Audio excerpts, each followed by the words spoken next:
And there's no way I could have. When I talked to Mark Shook about coming here, he said to me, "I want you to dream like you've never dreamed before," and that was a cool thing to hear from like a new boss. And so I tried it, and I failed miserably.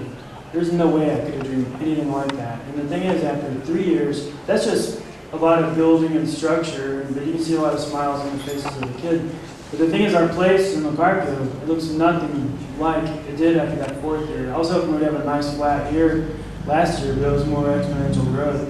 And it's freaking me out. And I'm trying to keep up or stay out of the way. But I just want to encourage you, if God can use you, He can use all your past experiences for His kingdom. All you have to do is be ready and available and crazy. Let's see. First time I went to Carpio, I was chasing after the dollar, and so I really wanted to. I was chasing the dollar, and I was reading a lot of motivational books. And one of my heroes is Travis Pastrana, still is today. But he said something that I really liked. He said that if you just chase money, you'll spend very little time doing what you love. But if you do what you love, money will come. The money will find you. And then I went through purpose-driven life, and I recommended going on a mission trip. And then Dan Miller, 48 Days to the Work You Love. I still get that newsletter. Highly recommend that.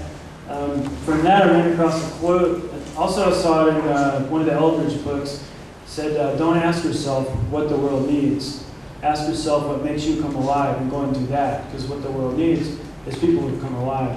And I spent so much time chasing after the dollar, trying to think maybe I'm in this job, everything will be cool, and just completely miserable.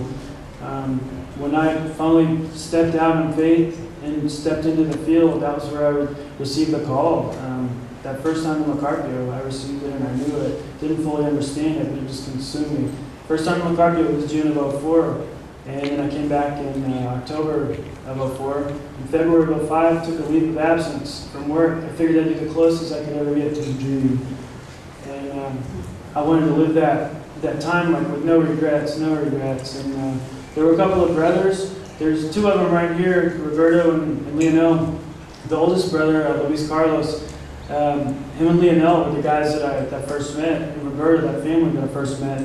And I wanted to take these kids I knew they loved soccer. I wanted to take them to a professional soccer game, Saprissa. So I took Luis Carlos and Lionel. We went to a soccer game at Saprissa. I had no idea that that was the beginning of our sports ministry.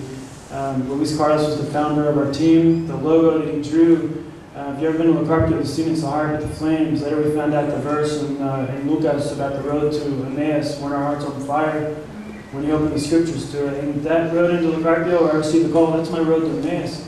That was where I got wings from my flatless heart. And who knew? They're going to that Saprissa Stadium. One of the players that we saw playing in Ronaldo Parks, later we would get to know that one day they would actually play in Saprissa Stadium.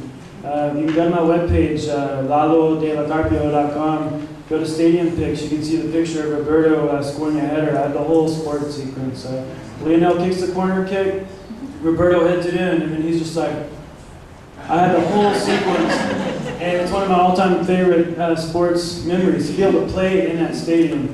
And then later, now we went to soccer camp. I never even thought we could go to camp. I started calling camps to see if we could go. There was a camp called La Montaña. I thought it was too expensive. I thought we'd never be able to go there. Well, now we're in the regular rotation. We go twice a year with preteens and teenagers, and also we got a soccer camp. Plus that trophy case that you saw, we've run out of room. We can't win anymore. There's nothing else we can win. We've run out of room.